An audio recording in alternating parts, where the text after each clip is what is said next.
Hey there. You're listening to episode 194 of the Finish Line podcast, where we discuss the intersection of faith, generosity, and personal finance. My name is Cody, and I'm here with my co-host and brother, Keelan. What happens when finding success in the business world is just the beginning? Today, we're joined by Clare DeGraaf, a business leader, author, Bible teacher, and spiritual mentor. Clare grew up with a deep drive for financial security. He built and sold a successful manufacturing company and then faced a defining question. What does it actually mean to follow Jesus with everything? After a crisis of faith, Clare and his wife Susan made a radical decision to limit their lifestyle spending and give a large portion of their wealth into a foundation. They then used their resources to help launch and strengthen ministries around the world.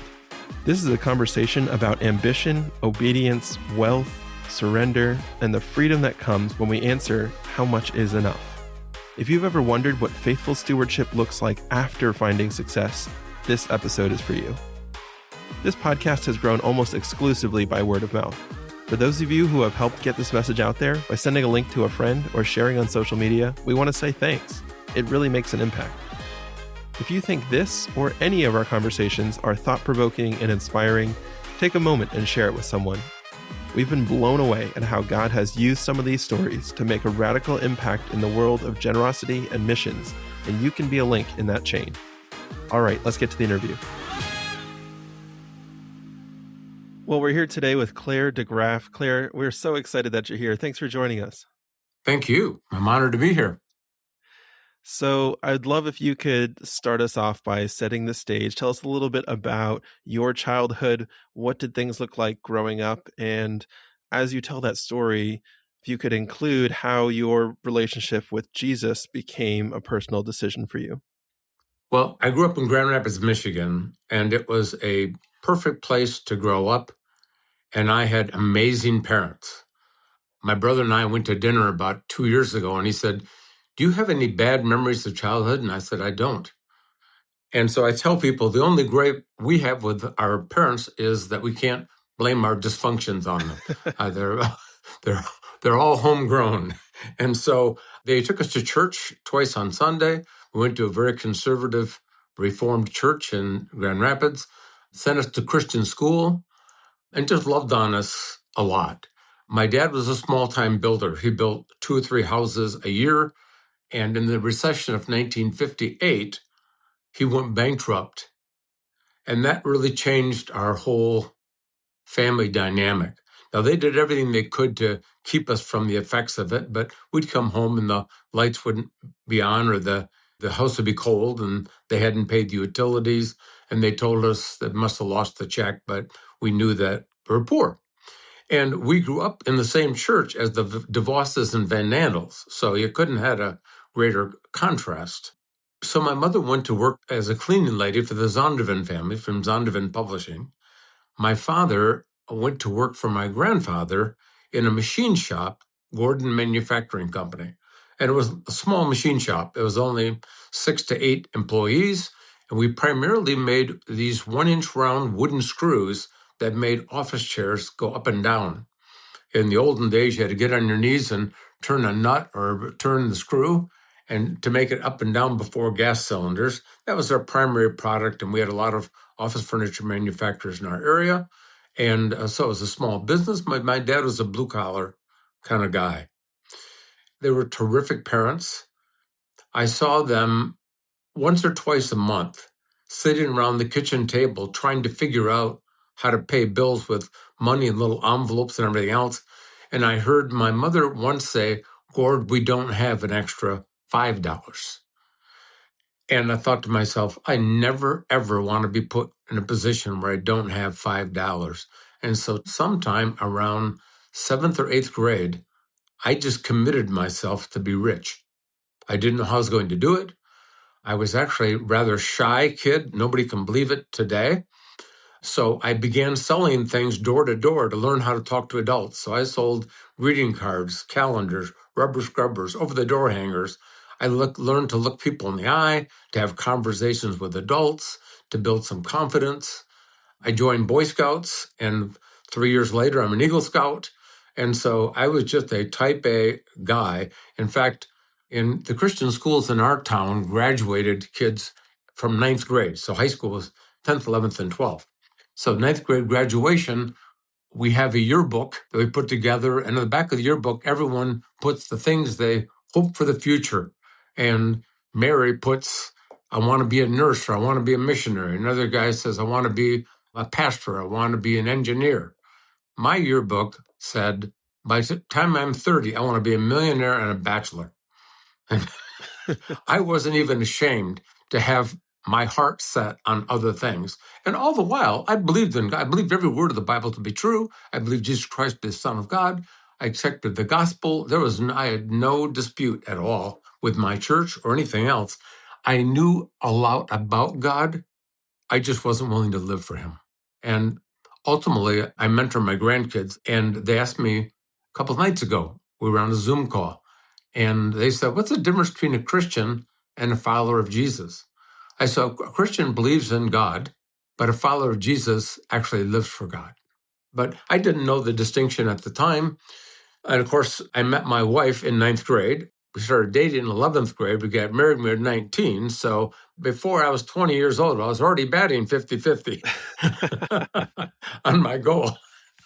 So we got married, and my father had an opportunity to buy the shop, as we called it, from my grandfather. It was really struggling. He only paid $10,000, $500 down, 10% interest.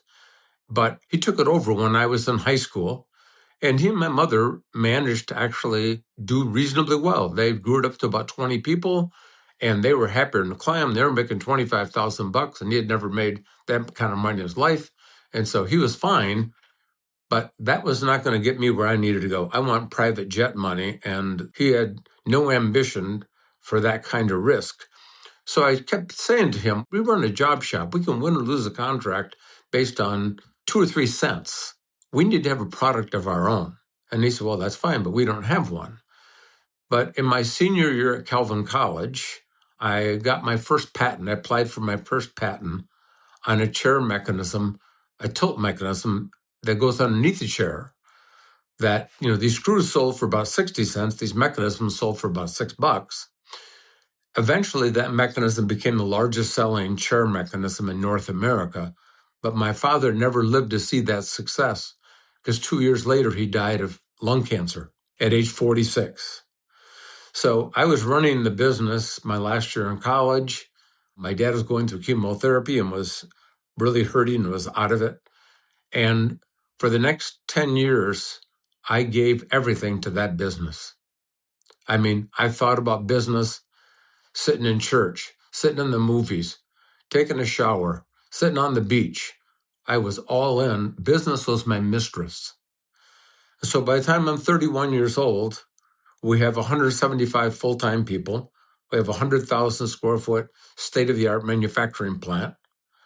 I'm building strip malls with the cash we're throwing off, and I'm actually chartering jets to fly my wife to Chicago for dinner just because I could. I was a shameless materialist. And all the while, we sent our kids to Christian school, continued to go to church twice on Sunday. We tithed. I did all the things that I thought a Christian was supposed to do, served on boards. I was a Sunday school teacher. And then one day, a few days before my 31st birthday, a doctor walked in my hospital room and he said, Clare, you have non-Hodgkin's lymphoma. And I think it's stage 3. And I doubt if you'll live to age 40. Now, he was a little more discreet than that, but that was the bottom line. And I remember him leaving my room. I said to myself, what are they going to put on my epitaph? He made 13.2% on sales. Who cares? So I started chemotherapy almost instantly, and the first course was fine. And the way that they said that it would work is that I would get the first course, and it would probably take me 3 to 5 years, and then it would probably come back again, and then I'd have to do something more stringent. Adriamycin was the drug of choice at the time, which is much tougher on the body. And so I said, okay, fine. So I went through the chemotherapy, and within 6 months, it came back again in a more virulent form. So I began the second course of treatment almost immediately again. But during that time, within a couple of months of my diagnosis, I began to notice in a way that I hadn't before people in my church who were turned on to Jesus in a way that I was not. There were always the ones that were praising the Lord and carrying big zippered Bibles and hugging everybody and volunteering for everything. And I just thought they're like the Eagle Scouts of Christianity. So good for them. I just didn't see the point. I didn't need box seats in heaven. How bad can the bleachers be? I was in. I was raised in to a covenant child that we had a cradle to grave salvational warranty, and I believed all the correct information. But then I began to think to myself, maybe what they have is the real thing, and I've just been playing that Christianity because my heart was not loving God and loving other people more than myself. My heart was about me and providing a good life for my family. And so I went to a pastor friend of mine, and I said, what do these people have that I don't have? And he said, well, I think they have a personal relationship with Jesus Christ. And he said, wow. I said, I heard that. I think that's what Billy Graham says, but we don't talk about it in my church much. But how do you have a relationship with Jesus who lives in heaven on a galaxy far, far away? And he said, well, how did you get to have a relationship with your wife? And I said, well, she looked good in school one day. And so we started talking to each other, and I kind of fell in love with her. And he said, well, how much time do you spend talking to God every day? And I'm thinking, should I lie to a pastor? I better not. I said, well, I pray before I eat 3 times a day, and we go to church twice on Sunday. So he said, well, you think you'd have fallen in love with your wife if you talked to her for maybe 30 seconds before you ate and went and heard a lecture about her on Sunday? Well, it was obvious it wasn't going to cut it. So he said, here's what I want you to do. I want you to read the book of Luke. There's 28 chapters in the book of Luke. Read a chapter a day. But before you read, I want you to pray this prayer. Jesus, teach me everything you want me to know and give me the courage to live it, to obey it. And he said, then come back in a month and tell me what you found. It didn't take a month. After about 2 weeks, I figured out the kind of person Jesus described as one of his followers bore no relationship to me whatsoever. And the missing link was actually living like Jesus, actually forgiving 70 times 7, putting other people's interest ahead of your own. Don't think more highly of you than you should. And all of Jesus' quotes and Paul's quotes that presumably came from the Holy Spirit. But that was not me. I was the proverbial rich young ruler just sniffing around the trap. I just knew that if I put my paw on the Bible and committed my life to Christ, he was going to do something bad to me. That I was going to have to sell my little Mercedes convertible. I had a beautiful cottage that we paid cash for before I was 30 on Lake Michigan. I just knew I was going to be a missionary or have to be a bad dresser, or I had a bad case of the butt gods. I'd almost rather be lost than not cool anymore. But the hound of heaven would not let up on me. And so finally, one February, March, I don't have a date, but I knew about the time of year, I knew there was time to do business with God, and that I was making a vow to God. And what I understand and understood about vows was that God says, do not take a vow to me lightly. And the way I put it today, and at the time I wouldn't have put it this way, but I think it's a good illustration. What I was about to do was to sign a blank check to Jesus and let him fill in the amount, that there were no conditions that I could come to him other than as a sinner and as someone who's lost, and ask him to do whatever he wants in me in any way he wants it. I almost tried to add some caveats on, but, in our tradition, we didn't see altar calls. Everyone grew up in the church and was a Christian. We didn't see people. I had to go to Baker Bookhouse and actually buy a 4 spiritual laws to figure out how to get myself saved. That's how that's how foreign the concept was to me.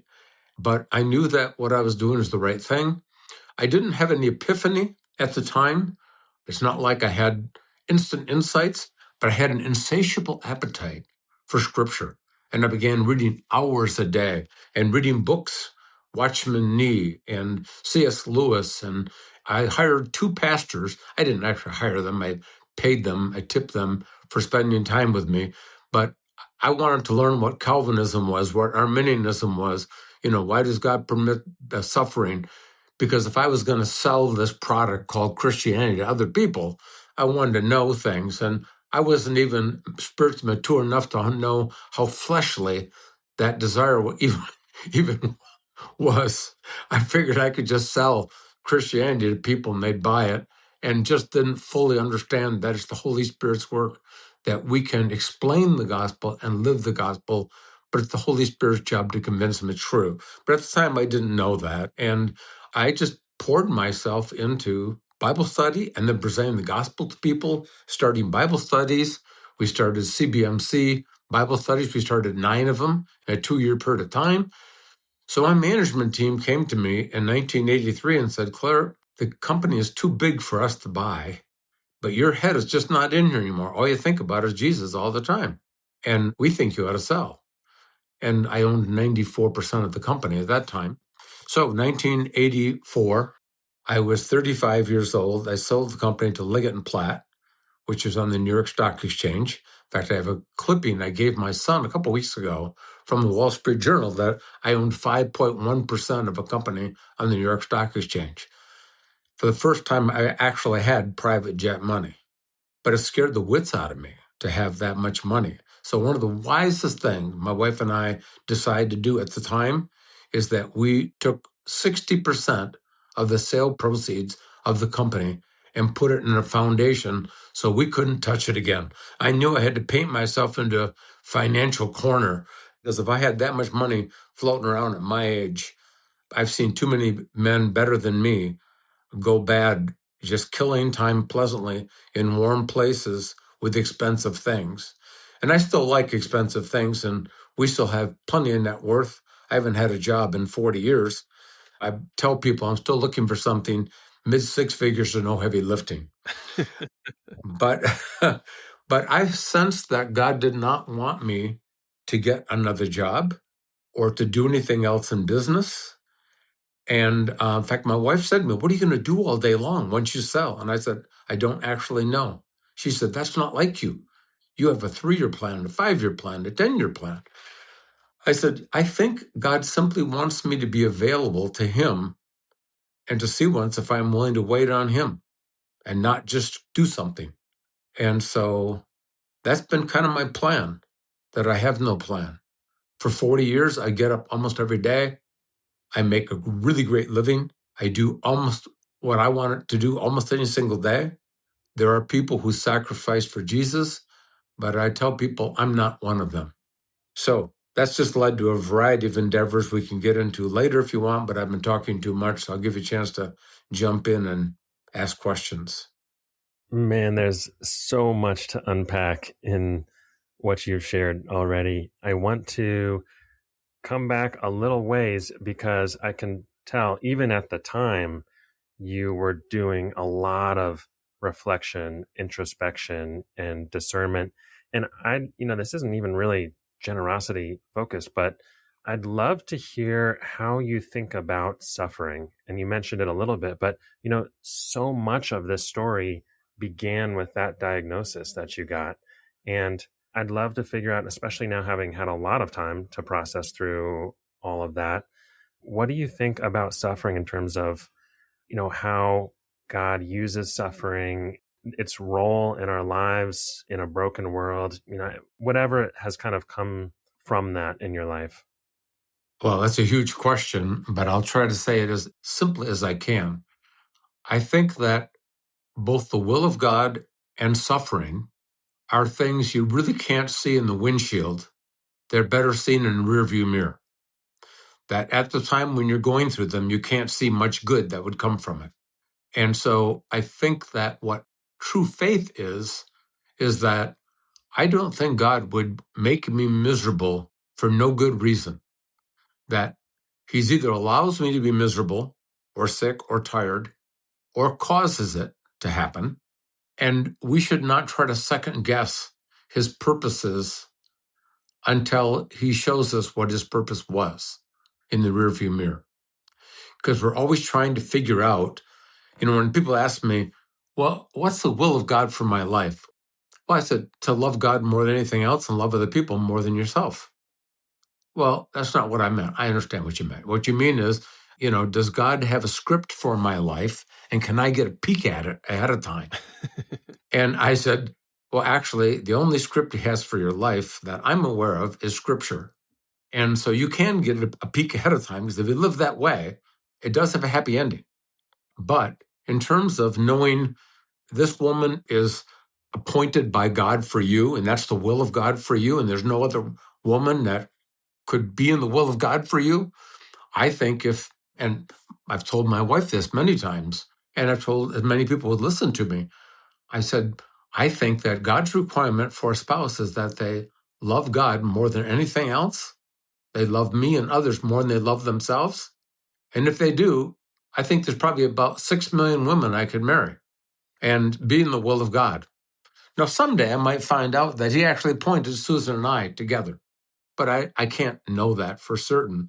So I think that frees us up a lot, because people come to me all the time and said, well, I'm thinking about taking this job. What's the will of God for me? Well, why do you want to take that job?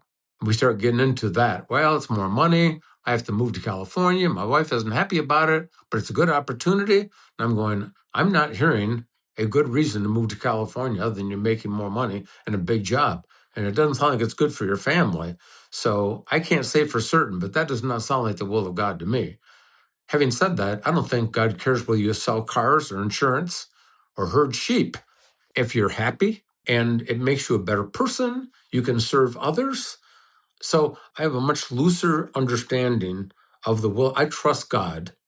I don't trust me to make good choices. So I'm glad I didn't get a script ahead of time, because somebody said, if you knew you were going to be cured, would you have sold the business? And I said, I'm not sure. I just can't answer that. I don't know that. So maybe God had to keep me in the dark until I signed the line, because he knew I'd back out. Rear view mirror, not the windshield. Claire, I want to dig into the decision that you and your wife made once you had liquidity in those shares and you had public equities that you could then transfer into a foundation. You mentioned it briefly, but that is a radically uncommon decision. And I'm really interested to hear what that conversation was like leading up to that decision. I honestly don't remember. People have said that before. So we had 3 biological children. And while I'm going through chemotherapy, my wife comes to me and says, I'd like to adopt from Korea. And I said, well, you do know I have cancer. She says, yeah. She says, but if you died, could we afford to take care of these children? And I said, yes, of course. For the rest of their life? Yes, of course. Well, then I'd like to adopt, and I'd like you to pray about that. So we did. And 2 years later, she came to me again and she said, I'd like to adopt again. And I said, there's a book and a movie called A Bridge Too Far about a military campaign in World War II that failed because they couldn't get the last bridge in the Netherlands. And she said, well, same question. And I hadn't sold the business yet at that point. And she said, yeah, we can afford another child. And I loved being a dad. In fact, all my life, if I had a bad day at the office, I would call up my wife and say, can I take the kids tonight? Just take them out to Chuck E. Cheese's or the park, because relaxing with my kids was one of the most relaxing things. And I still love to hang out with my kids. So kids were something that I naturally moved toward and loved being a dad. But I don't recall my wife and I having a big discussion about it. She just said, well, if we did this, will we still have enough money left over? Because we had owned some strip malls at the time. We had no mortgage on our house, no mortgage on our cottage. And so I said, I don't think, we just don't need any more. And so she pretty much just accepted my analysis by faith and just trusted me. Have there been times where we've said, well, maybe we shouldn't have? Maybe, sure. And the Great Recession wasn't much fun in the real estate business. And so that's another story for another day. But when I talk to guys who are selling their business for huge sums, I ask them the question, are you ready for the temptations that are going to come for that much money? Because almost nothing is going beyond your ability to, I mentor guys with net worth hundreds of millions of dollars. And they're always looking at the new boat. They're looking at the next NetJet brochure. They're, one time, David Green from Hobby Lobby and I've met a number of times. I've done some speaking for him. One time I found him, he and his wife were in Chicago airport and they're sitting on a pile of luggage because their flight got canceled. And I said, if somebody slipped you a NetJet brochure right now, you'd be an eager customer. He said, oh, yeah, I would. Get thee behind me, Satan. So having that much money and then hanging out with people who have money and then who are Christians, we kind of go, well, if they've got a big, huge boat and they're Christians, why can't I? And so our peers become our measure of faithfulness and stewardship instead of Jesus. And I think that's the biggest issue that wealthy Christians today face. And I still make a good living. I mean, I haven't had to work in 40 years. So maybe we'll get into the finish line that my wife and I set in the 90s a little bit. But there's at least 5 Christian school teacher families that could live on what we spend. So we're no poster child for frugal living. But we have made a decision because of Finish Line to live on less. And I've never regretted that decision. Yeah, actually, I'd love to dig into that right now. So really kind of sounds like you've made that decision at multiple points in your life, because in this big liquidity event, you had to grapple together with the question, how much of this is enough for us and how much can we just release? And it sounds like a big part of that was protective for you on a heart level, trying to protect yourself from what harm you could do to yourself. And then again, in the 90s, it sounds like maybe a different kind of finish line of how much is enough. So I'd love to hear how you have processed through that decision. And also, as part of that, what kind of wisdom or counsel you would give to somebody else who is trying to really figure that out in their own life. How much is enough? And when can I say, that's good, I don't need anything else? Yeah, so I'll tell you a story. It happened about 10, 12 years ago. Focus on the Family had a big golf outing at a exclusive resort here in Michigan and brought like 50 or 60 of their major donors. And so they said, would you do the morning kind of talk for 45 minutes? And, well, on what topic? Anything you want. And so I talked about how much is enough. And I've shared our journey with trying to figure that out. So I said to them that we actually went to a Ron Blue conference in the mid-90s in Chicago. I think Generous Giving put it on at the time. And Ron made the case for the fact that you might be very generous, giving away 20, 30% of your money. But the point is, if you're an ambassador for God, if you're Christ's ambassador, how much will he let you spend to keep your embassy open to accomplish the mission he has for you in life? So it may be that you might be giving away 50% of your income, but it's still not enough because he's giving you more than that. Why would you squander it on yourself? So he urged all of us to go home and pray about how much the Holy Spirit, Jesus, the Father, wanted us to live on to keep our embassy open, do what we do. So we drove home. We spent about a month praying about that. And my wife and I came up with 2 different numbers. And people have questioned, well, if it was the Holy Spirit, you should have the same number. And you know what? The search for certainty is often the enemy of obedience. So this is not a fill in the blank kind of thing. And so we kind of split the difference. And we came up with a number that was about a third less than what we were living on. And by the way, I have to say this parenthetically. On the way back, my wife says to me, driving back from Chicago, how much do we live on every month? And I said, every year. I said, I have no idea. How can you have no idea? I just give my bills unopened to my secretary and she pays them. But I know what our foundation gives away every year. And I have a rough idea of what we're spending. And I think we're giving away 50, 60% of our money. So how can that be bad stewardship? And she said, well, maybe we could do more. So I had to do a little forensic accounting and figure out what we actually spent. And that's where we kind of started praying it through. And we came up with two different numbers. We split the difference. It was about a third less than what we had been spending on ourselves. And so we set up a budget. I mean, we've never had a budget in our life. I mean, we were good savers. We started saving for a house in high school. When I was in 12th grade, we had a joint savings account, and I actually bought a house with no help from our parents. And her parents had a fair amount of money. We bought a house a week before I was 18 years old. My dad had a sign for us. And we've always been good savers. We've never actually had a budget. So now we're sitting, well, here's a clothing budget for the year. Here's a vacation budget for the year. And we assign codes to it and everything else. We gave up on that a couple of years into it. And I finally just said, this is kind of a hassle.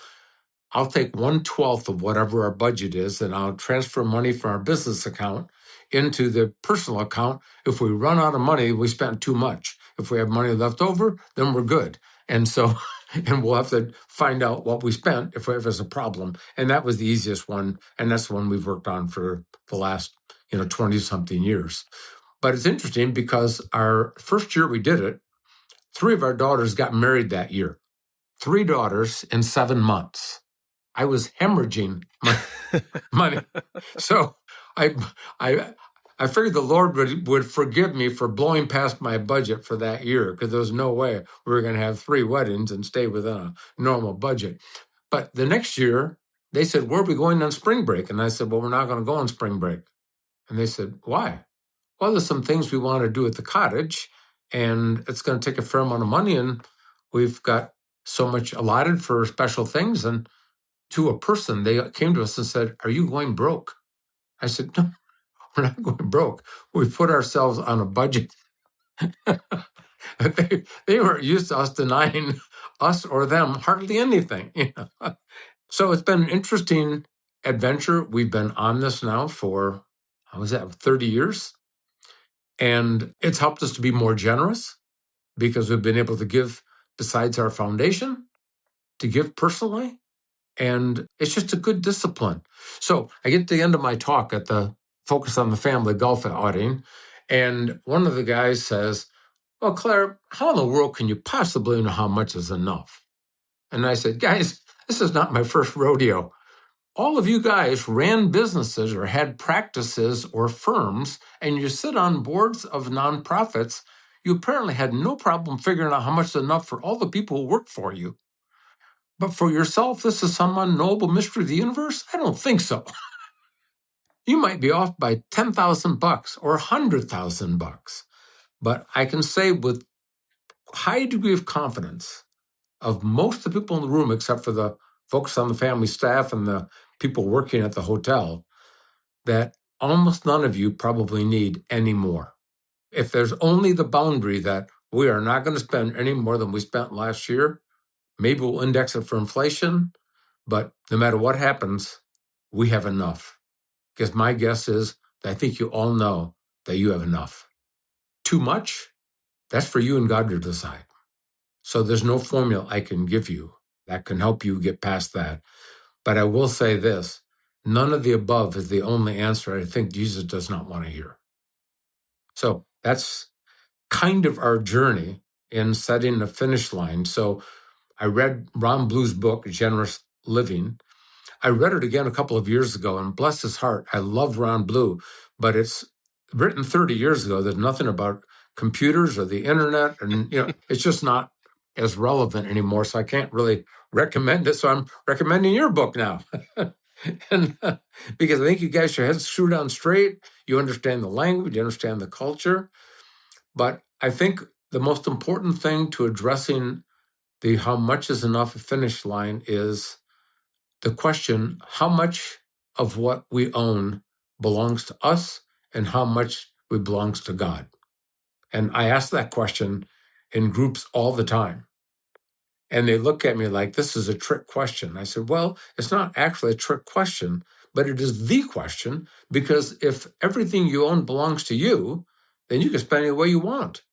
But if you actually claim it belongs to God, then you have to ask him, how much will you pay me to be your steward? I said, so for instance, let's say you're making $500,000 a year and you're giving away 20% of your income. If you had a money manager who managed all of your money and he made $500,000 for you, but he spent $400,000 on himself and only gave you back $100,000, you'd fire him. So if we think about stewardship that way, that we're God's money manager, the question is, what's it take to keep your office open, to take care of your needs, to carry out the mission he's got you, and don't look to other Christians for that guidance, because most of us with wealth have taken our cues from other Christians with wealth. And we've tended to disregard some of these pesky, inconvenient verses that Jesus quotes all the time that might put a stick in our spokes. So just read the Gospels, read Jesus' words, and I don't think you can find a single one that is any comfort to people with wealth. So obviously, I never got invited back to speak to that. And they're good people. Don't get me wrong. I don't think I said anything to offend them, but it's such an odd thing to say to people that they kind of think, well, you're just a little nuts. I don't know anybody like that. And so they birds of a feather hang together. So I just think we need to think differently about stewardship if we actually believe that God owns it all.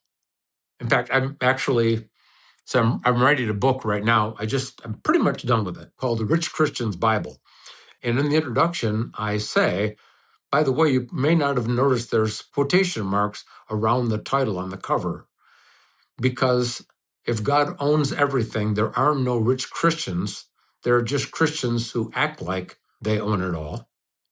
And we don't have our own Bible. But the thing I've noticed is whether you're rich or poor, all of us tend to read the stories and the teachings and glom onto the ones that are a comfort to us, and we tend to dismiss those inconvenient, costly verses that might get in the way of what we actually want to do. So as a practical matter, everyone I know has their own version of the Bible. And my third thing is, I have the same problem you do. I don't know what I don't know. I don't know what I don't want to know. And so every time I quote scripture, you just have to ask yourself, is there something I actually don't understand about this? Or is it true that I think this is what Jesus says, but I just don't want to do it? If you can say you just don't want to do it, now at least you're into the making a choice about obedience. But if you don't think it's true, then there'd be no reason for you to change. Yeah, it's interesting. I've often thought, if I'm doing something that everybody else around me is doing, then I may want to take a second look at that just to make sure I'm on the right track. Because exactly what you're saying, often the path that Jesus took looked nothing like anybody else around, and everybody was doing double takes constantly with every decision that he made. Now, obviously, that second path has had huge fruit in your life, and certainly a journey that I don't think you would trade for anything. And you have a unique approach to how you look for opportunities for how to give or steward those resources that you're using to build the kingdom, or to obey wherever God leads. I'd love if you could break down a little bit about what that kind of framework has looked like for you. Well, what I'm described to you, I didn't set out to do, but it kind of came together over a 4, 5, 6, 7-year period of time as I've talked to other people, as my wife and I prayed about it. And we decided we wanted our foundation to be what we call a working foundation, that we don't write a lot of checks to a bunch of proposals for projects in Indonesia kind of things. And we don't get together with our family and make these big project giving decisions. We, generally speaking, try to find people that we trust, that have an idea that either is unique, that hasn't been done before, or hasn't been done well before. And we will come alongside of them and say, how can we help you bring this ministry to fruition. So one of the first things that I got involved in was helping the deaf.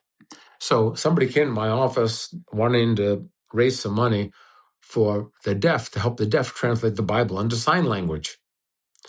And they said, you know that even in American Sign Language, there isn't a single Bible in American Sign Language video in the world. There's not even a gospel in sign language. Now, this is in the mid-90s, and I'm going, what are you talking about? Of course, there has to be. I mean, in this day and age, so I just thought maybe the guy had a better idea than other people being used. So I took some time and I said, would you give me the names and phone numbers? This is before the internet, so I couldn't, look them up on a web page. And not before the internet, but the internet was just getting started. Give me the phone numbers of the largest deaf churches in America. I'd like to talk to their pastors. So I said, come back tomorrow. So that afternoon, I called for 3 deaf pastors. I got a hold of 2 of them, and I explained this guy was in my office, and he said he's got a unique way of translating the Bible into sign language. And I said, what kind of Bible do your deaf people use in your congregation? And I was able to talk to them because the pastor is hearing and signed to his people. And they said, we don't have one. And we don't know what the deaf people don't know. They just don't have access to information that hearing people do. And so while we can tell them what the Bible says, we can tell looks on their face, they don't want to admit that they don't understand, because then it shows that they maybe might be ignorant or illiterate. And so they don't ask any questions because they're used to living in shame. And I got this from 2 of them, and one of them I talked to the next morning. So I said to this guy, he said, well, I'm living in North Carolina, in Appalachia, Union Mills, North Carolina, with 4 deaf families living in an abandoned orphanage. And we're trying to figure out how to design a deaf Bible. And so I said, I'd like to meet these people. So I got on an airplane 2 weeks later, and I spent 4 days just trying to understand deaf culture and what their needs were and what they were thinking about doing. And I came back home and I said to my wife, I think I found my next ministry. And she said, the deaf? You don't know anything about the deaf. And I says, well, apparently nobody else does either. So I think I got a shot at it, So they had a budget. All 4 families were living on $42,000 a year. So our foundation put in enough money to pay everybody a living wage that they could move out of the orphanage, could buy the equipment they need, could travel, get some schooling. And so, we put in the first couple years' budget to help them get up and running. But I talked to the founder almost every other day, went back and forth down to Union Mills to try to understand. And so I was the first chairman of the board and was for 20 years. And today that ministry has 248 full-time people all over the world. And Wycliffe raises money for us. And we'll have a budget of about $9 million. Now, when I left being chairman of the board, the budget is only $3 million. So that would be like the rooster taking credit for the sunrise. They did much better after I left. But the point is, I thought God wanted me to use my entrepreneurial gifts to ask the right questions, to help them form a 501c3, to form a board, to write the articles of incorporation, to put together fundraising stuff. And so I probably spent 30 to 40% of my time for the first 10 years on that ministry. So I call that venture capital ministry.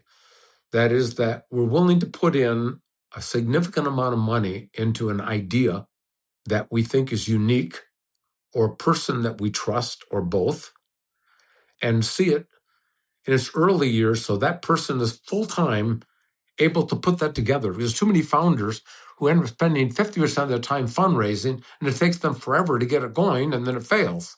I want the founders to be singularly focused on actually doing what they think God has called them to do.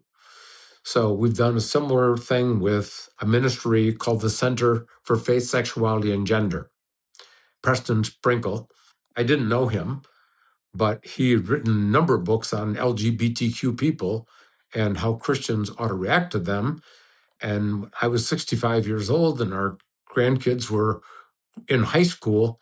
And what I believed about same-sex attraction and same-sex sex and marriage, I also knew the church hadn't been kind to LGBTQ people.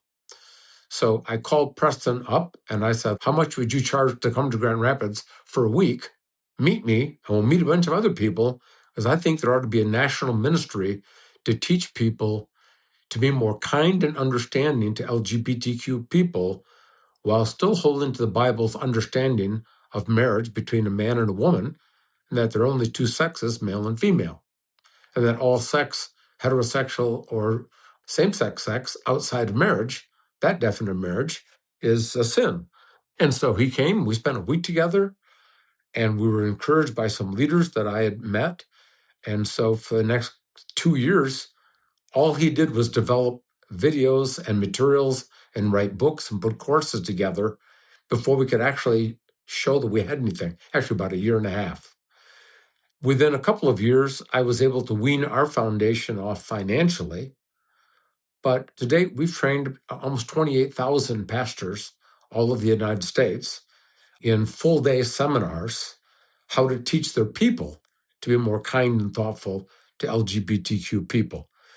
So Preston didn't have any business experience. He'd never served on a board. He was a professor and Eternity Bible College, co-wrote a book with Francis Chan. So he knew a lot more than I did, but he had no clue how to run a ministry or business. That was my job. So I have a full-time assistant who sets up all the 501c3s. She's probably set up a dozen and a half for me. She put the chart of accounts together. She helps design the websites or gets a designer. So she organizes all of our back office stuff so that they don't have to do anything except what they've called to do. So that's what I mean by a venture capital and a working ministry. We actually try to get things done, not just write checks to other ministries to get things done. Now, I'm grateful that there's people who just write checks, because eventually I can't wean them off from our foundation if they don't. But it was just a different approach for me that fit with my entrepreneurial skills, my personality. And yeah, I was just fortunate to find that method that made sense to me. But it's not for everybody. There's some people that still have to keep running their companies and that kind of thing. But I think entrepreneurs who are Christians with wealth would find a ministry like this to be far more exciting and challenging and rewarding than writing checks and going to fundraising banquets and president's weekends at 5-star resorts. So, and I've been to all of them. So that's a long way of explaining the approach that we've taken. When I say we, my wife is very supportive of all of this, but we had 6 kids. We actually adopted a 15-year-old Albanian girl my wife found dying in Albania and brought her back to the United States. So she had her hands full, and we have 21 grandchildren. So she's really busy. So she leaves most of the foundation work to me. But in the early years, she traveled to the Philippines, started a ministry there for street girls, and we funded it for the next 4 or 5 years. It's still going. She spent time in Korea, spent many, many years in Albania, trying to understand the healthcare system. So she's very much involved in ministry herself, but in different areas of ministry. She's not an administrator. She's a visionary. And so once she's got a vision for something, she turns it over to me, and my job is to turn the cranks behind the scenes. Claire, on that point, and connected to something you said earlier about understanding our role as ambassadors, I think if I understood myself as an ambassador, if I took a new job on as an ambassador, I'd have a couple questions. 1, where am I going? And 2, what am I supposed to do when I get there? And I think those can be big obstacles for people answering the questions around how much is it going to cost? Like, how do I know what is an appropriate amount to spend on my lifestyle if I'm not clear on who I am or what kind of purpose God designed me with. And I'm curious to hear how you discovered that in your own life. It's been so long, I don't recall how I discovered it, but I do recall every year having to revisit our finances. And are we still living on too much? Because we still have a beautiful cottage we've owned for 48 years. We have a lovely home. I drive a really nice car. And so it's really easy for some people to say, oh, Claire isn't sacrificing at all. And as a practical matter, I don't feel like I'm sacrificing at all. But I've been thinking about for so long, it's kind of like the old adage, does the fish know it's in water? That we have thought about stewardship and about our responsibilities and what it means to be God's money manager for so long. It's just kind of part of our life. And it's not like we do it perfectly, but it's just part of kind of who we are right now. A few minutes ago, we were talking about the whole idea of ambassador, and you were bringing that up. I did a teaching for my granddaughters who are at University of Kentucky about a month ago. The question was, would the people who know you best consider you a Christian tourist or an ambassador? And they said, well, what's the difference? And I said, well, I actually knew the ambassador from Switzerland. His name was Mercer Reynolds. He's from Cincinnati. And he said, what a difference it is being an ambassador from being a tourist. My wife and I loved to go to Switzerland, loved the food, hung out with people, saw the sights, just enjoying myself. But when I was an ambassador, I had to go to Washington. I had to spend 2 weeks learning the policy manuals. There's things as an ambassador you can do, things that you not do, but you serve at the pleasure of the president, and you wake up every single day. And though while I enjoy living in Switzerland, I have to wake up every day and say, what does my president want me to do today? And that has to take priority to everything else. I mean, there's times that we've got time to do some vacation things. We've gone shopping with my wife. We've gone skiing, that kind of thing. But the difference between being an ambassador and a tourist is that you have to think day in and day out, what would my president, what does my country expect of me? And if I just ran the budget up crazy, they would go nuts on me. So we have to work out a budget. I have to submit a budget, and sometimes it gets approved, sometimes it doesn't get approved. And I thought that was I remember that conversation. I thought that's an interesting analogy to make the contrast between a tourist. And so I'm afraid that we have too many wealthy Christians who live like they're tourists. And doesn't mean they're not getting things done. They're serving on boards, they're giving generously, they are helping their church out, they're doing some things, but I'm not sure they wake up every single day and say, what do you want me to do today? What does my God expect of me today? That question changes everything. And so I told my granddaughters that I wake up every single morning, and my very first thought before I get out of bed is, Lord, thank you for another day of life. And the second thing is, Lord, give me spiritual radar for the people that you're going to bring into my life who need your help or need your love. Then I jump out of bed and do what I want. You've kind of related to that. I know you've written a book called The 10-Second Rule, and I would love to hear what that means to you and how that applies in terms of how you just think through what an obedient life looks like. Thank you. Well, by the way, the 10-second rule idea wasn't mine. I heard it from an American pastor who was living in China like 30 years ago, a guy named Bill Job, and a guy you actually ought to have on this podcast, because he ran a small factory that made like frames for Pottery Barn and that kind of thing. And he taught the 10-second rule. And the 10-second rule is this: just do the next thing you're reasonably certain Jesus wants you to do it, and do it quickly before you change your mind. And he said this, he said, I can't tell you how many times during the course of a week I will have an impression that I think is from God to do something kind for someone, or to keep myself from saying something foolish, stupid, or sinful to my wife or my fellow employees, or everything else. And I've noticed that if I don't obey immediately, generally speaking, that moment passes and nothing bad happens in the short run. So if I see a car broken down on the side of the highway and I have this impression I really ought to stop, 30 seconds later, they're in the rearview mirror and nothing bad happened to me. I'm still doing what I'm doing and everything else. It dawned on him that he was actually training himself to be disobedient because obedience was always going to cost him something: time, money, inconvenience, embarrassment, doing something he didn't want to do. But disobedience cost him nothing in the short run, except that he was training himself to be disobedient. So he said, the only way I knew to begin following Jesus seriously again was to try to live by the 10-second rule.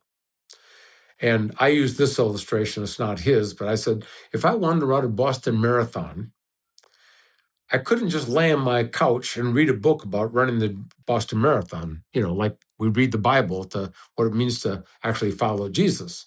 I'd actually have to get off the couch, put the potato chips away, and I'd have to begin by running around the block. That's about all I could make at my age. And maybe the next day, maybe a block and a quarter, something like that.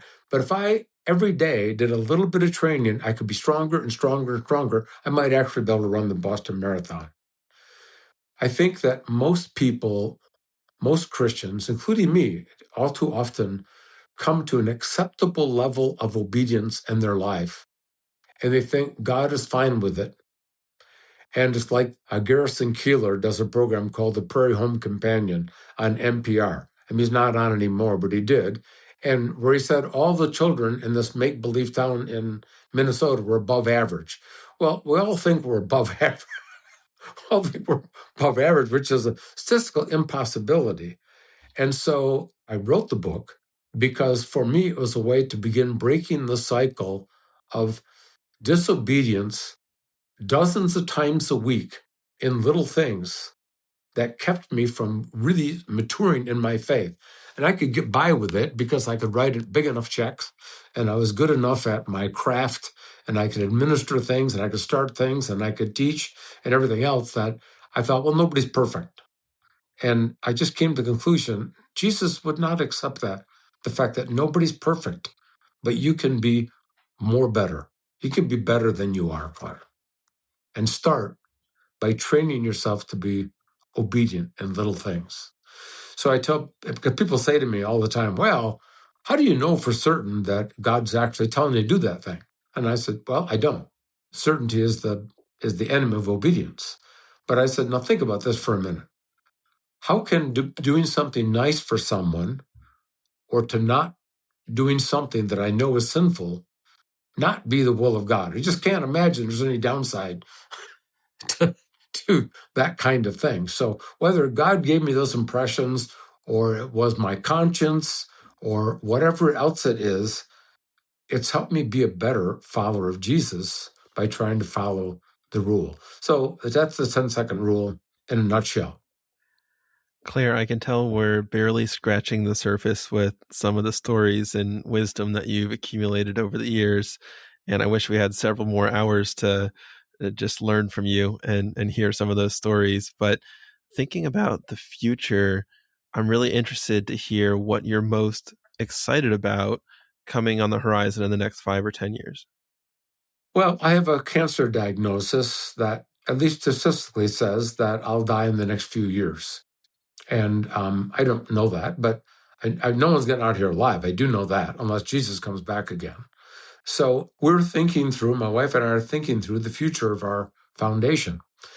We will sunset it within 5 years. I don't actually believe in family foundations. By that, I mean our kids don't come to meetings with a list of things they'd like us to give to and make decisions with us. They don't know how much we give. They know the kinds of ministries you do give to and why. But I've seen too many family foundations where the kids show up with a list of things they want the parents to give to, and they think they're being good stewards because they're giving away their parents' money. And I've told all my kids, God has given all of you resources that you're responsible for. And within 5 years of our death, that we want to sunset our foundation. And so we're in the process of writing up some fairly careful instructions as to where that money should go. Because we don't want to we have 6 kids. We don't want to just open up, okay, all you 6, put your suggestions in. And no, we still have a stewardship, even after death, to handle it well. And we have a few people that are on our payroll. 40 years ago, a guy came to me and said, I met a guy who I really loved. He was a soul winner. The guy loved to door-to-door evangelism, prison ministry. And he worked in a used car lot. And I said to him, if money were not an object, what would you do? He said, I would present Jesus to every single person I could for the rest of my life. And I said, then we're putting you on our payroll. And he was on our payroll for 39 years until he died 2 years ago. We didn't have a retirement plan. I said, I'll just pay you till you die, unless you do something sinful or stupid. But even if you lose your mind and you got Alzheimer's, we'll take care of you till you die. Well, some people don't like that idea because most people like foundations where you can give away projects and you can find a new project next year. I really teach people that I would strongly encourage you to make an investment in undesignated expenses for a long period of time with ministries you trust, so they don't have to package these projects together to you to be able to pay the lights and heat, and they put overhead in. Just tell them, I believe in you, and this is what we're willing to do. So I'm trying to train another whole group of young entrepreneurs to do things similar to what we're doing, and just thinking through what will go beyond our death that will last and what by necessity ought to end. So that's what I'm thinking of. I'm thinking of our grandchildren, that there's a number of them who have, only one has walked away from God, but a number of them are apathetic about God, in large measure because they see Christians behaving badly and Christians who are leaders behaving badly. And they go, why would I want any part of that? You and mom would have washed our mouth out with soap. And I did. My son, I washed his mouth out with soap one time when he used a bad word. And now we've got people on national TV using those words and Christians cheering them on. So I think that the last half of my life is I want to spend way more time with my grandchildren. So I mentor a number of them. I rented a place in Florida for 3 weeks and had 13 of them down over all but the first night I was alone, the last night I was alone. And we just hung out together and laid on the beach and fished and rode bikes and had fun and talked about life and about spiritual things and about politics and how to be kind and thoughtful, because I don't know how many more years I got a chance to pour into them. So that to me is life well spent. I've been fortunate. That's the longest I spent in Florida ever. And that's my worst nightmare, to spend time killing time pleasantly in Florida for months at a time, because it takes me out of my relationship with my family. 19 of our grandchildren live within 4 miles of our home. And why would I want to abandon them for warm weather? Now, having said that, there are people who need to retire because they worked hard for many, many years. I haven't had a job since I was 35. So I don't feel worn out. I don't need a rest. And some people do. And so I think there's a place for retirement. You know, there's a lot of Christian commentators that say, well, the Bible doesn't mention retirement. Well, no. But I think there's a place to retire from a secular job that gives you an opportunity to just step into and lean into doing kingdom work. So in that sense, I don't think Jesus has a retirement plan. But I'm not against people retiring. It's just, what are they retiring to or from? Yeah, I think a lot of words of wisdom there. We've reflected a fair amount on that over, the years on the podcast as well. So I think there's many thinking through similar things. As we get to the end of the episode, I wanted to leave some time for our manager's minute. We like to end every episode with just a practical suggestion for our listeners for how they can step into their role as stewards and manage God's wealth wisely. So, Claire, do you have a suggestion for our listeners today? Yeah. Last night, I was on a Zoom call with 4 of our granddaughters in college. And one of them asked the question, I gave him a whole list of questions that we could discuss. And one of them was, how can I stay true to God the rest of my life? And so I said, there's several things that I think are most important. Number one, that you have to spend time with God every single day, quality time with God every single day. And that's not just listening to the Bible where on a treadmill. I mean, if you had a customer or a client and they just listened to you while you were on a treadmill, they would say, I must not be very important to you. If the first commandment says, thou shalt have no other gods before me, I think God takes very seriously what other things we put before him. So I said, my suggestion is get up in the morning and spend time with God in prayer and spend time studying the Bible. And by studying the Bible, I don't just mean reading it, because your job is to equip yourself to finish Jesus' speeches. You ought to be so acquainted with the mind of God and the teachings of God that if someone asked you a question, you could answer pretty close to what you think Jesus would actually say to that person. So you need to study it and to be a student of it, because you'll be expected to teach it and live it the rest of your life. The third thing is that you ought to memorize several passages of Scripture, and I sent them 10 Scripture passages that I recommend, including 4 or 5 to present the gospel to people. And you ought to have those on the tip of your tongue, not have to look it up in Hezekiah someplace. You ought to know that automatically and practice that, not just in your mind, but practice saying it out loud, how you would say it. Can you say it with tenderness? Can you present the gospel with kindness? And I said, the last thing is live by the 10-second rule, because as long as you do that, day in and day out, I think it'll keep your spiritual life from going stale and lapsing into cultural Christianity, because that happens so slowly. It's like a slowly metastatizing cancer that you don't realize how lukewarm you've become until it's almost too late, if you ever realize that. So you need to stay fresh by trying to obey Jesus every day. Just do the next thing you're reasonably certain Jesus wants you to do, and do it quickly before you change your mind. And that comes in every area, from how you treat people to how you give, to how you get to know people, how you ask right questions.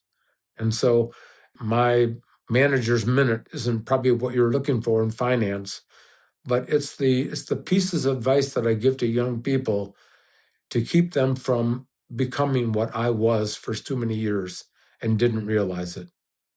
Cultural Christian. I think that's some of the best life advice that I've heard in that amount of time, in a long time. And so I think that is a perfect way to end an amazing conversation. Clare, this has been fantastic. I agree with Cody that we could easily spend several hours unpacking the many dynamics of what you have seen and lived. And I'm just grateful that you could be here with us today to share a piece of that with us. Well, I'm honored to have been here. Thank you. You're great interviewers.